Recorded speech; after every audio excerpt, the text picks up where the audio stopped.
Di sini ada transaksi-transaksi dari Toko Mekarjaya pada periode Mei 2006.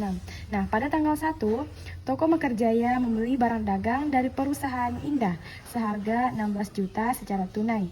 Nah, dalam pembelian tersebut perusahaan juga membayar biaya angkut sebesar 800.000. Berarti akun di sini membeli barang dagang, berarti persediaan barang dagang bertambah.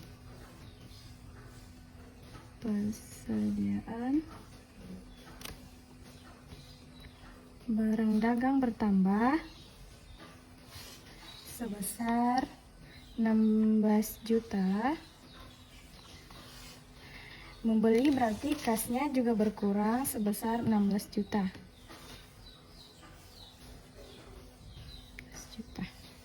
Kemudian dalam pembelian tersebut perusahaan membayar biaya angkut sebesar 800.000. Berarti di sini bertambah beban biaya angkut pada kas.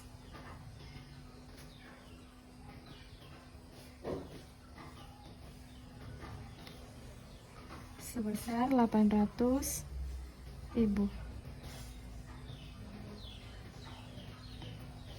Kemudian pada tanggal 3 membeli perlengkapan kantor seharga 250.000 secara kredit. Nah, di sini sama seperti jurnal umum, perlengkapan bertambah pada kas. Perlengkapan kantor bertambah dan kas berkurang sebesar 250.000.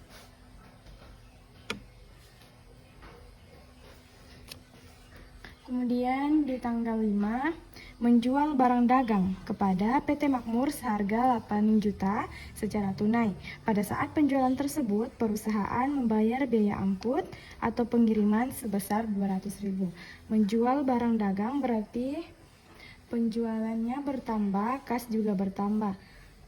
Kas bertambah di debit, penjualan di kredit sebesar 8 juta.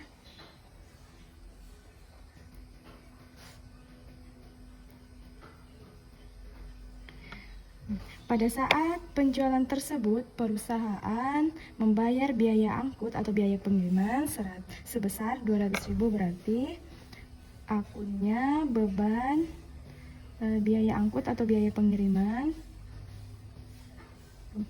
di kredit 200, di debit 200. Dan kasnya ya, kas berkurang di kredit. Selanjutnya di tanggal 8 membeli barang dagang dari perusahaan madu dengan harga 8 juta, termin 2/10 N per 30. Maksudnya jika dalam melunasi dalam 10 hari maka akan mendapat potongan 2% dengan tempo utang atau dengan tempo utang selama 30 hari. Membeli barang dagang berarti persediaan barang dagang bertambah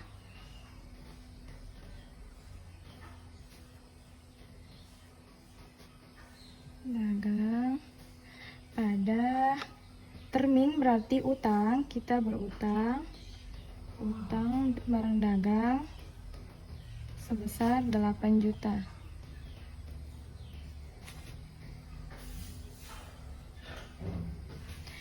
Selanjutnya tanggal 10 menjual barang dagang kepada Nona Ningsih seharga 3.500.000 dengan termin 2/10 N per 30. Menjual barang dagang berarti penjualannya bertambah, tapi karena di sini termin atau artinya kredit, berarti Nona Ningsih meminjam di kita sebanyak 3.500.000, berarti akunnya pada piutang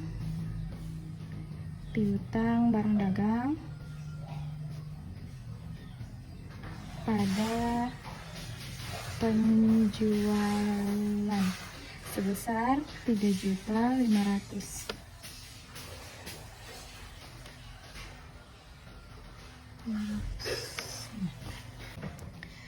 Kemudian di tanggal 12 menerima pengembalian barang yang dijual secara tunai ke PT Makmur seharga 1 juta. Berarti PT Makmur meretur barangnya ke Toko Mekarjaya. Akunnya retur penjualan barang dagang pada kas. Kenapa kas? Karena kita mengembalikan uang PT Makmur sebanyak 1 juta.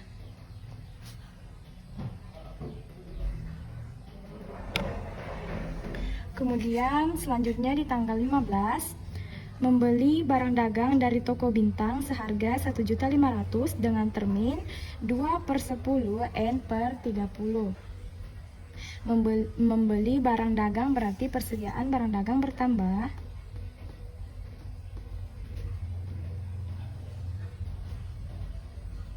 Persediaan barang dagang bertambah dengan termin berarti berutang atau kredit. Akunnya utang dagang sebesar 1.500.000. Kemudian di tanggal 16 membeli peralatan kantor secara tunai seharga 3 juta. Berarti peralatan kantor bertambah dan kas berkurang sebesar 3 juta.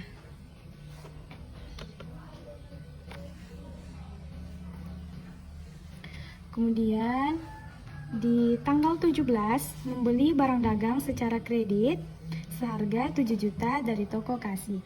Berarti persediaan bertambah karena membeli barang dagang. Persediaan barang dagang bertambah secara kredit, berarti utang dagang juga bertambah sebesar 7 juta rupiah.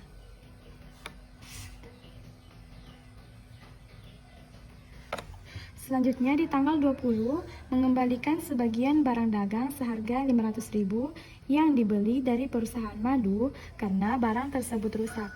Nah, mengembalikan barang dari perusahaan madu, akunnya utang barang dagang berkurang dan persediaan barang dagang juga berkurang.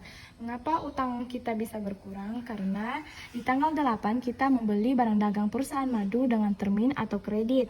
Nah, di situ kita berutang, tetapi di tanggal 20 kita mengembalikan. Berarti utang kita juga berkurang dan persediaan barang berkurang karena barang tersebut dikembalikan sebesar 500.000. Selanjutnya di tanggal 25 membayar utang kepada perusahaan madu yang timbul dari transaksi tanggal 8. Membayar utang berarti utang berkurang, utang barang dagang berkurang,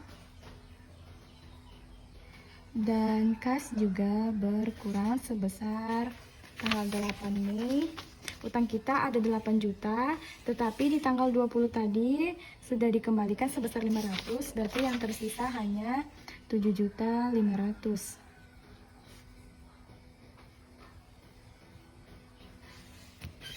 Selanjutnya di tanggal 28 menerima kas dari Nona Ningsi atas penjualan yang dilakukan perusahaan pada tanggal 10 Mei. Menerima kas berarti kas bertambah pada Nona Ningsi atas penjualan yang dilakukan pada perusahaan tanggal 10 Mei.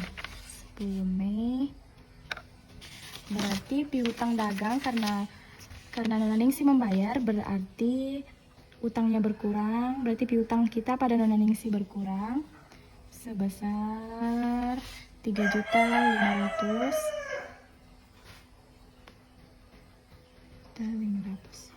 Tanggal 30 mencatat biaya gaji bulan Mei sebesar 1.500.000 yang akan dibayar oleh perusahaan pada tanggal 1 Juni 2006. Mencatat biaya gaji berarti masuk pada akun beban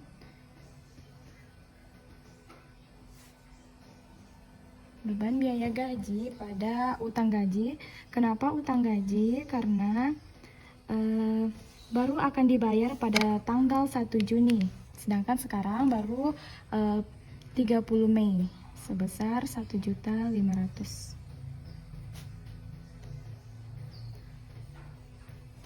Di tanggal 30 membayar rekening air, listrik, dan telepon untuk bulan Mei 2006 sebesar 500.000. Berarti akunnya beban air, listrik, dan telepon pada kas sebesar 500.000.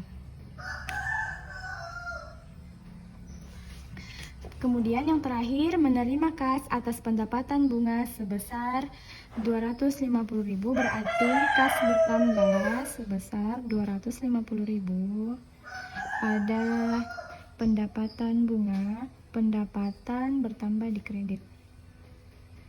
Bunga 250.000.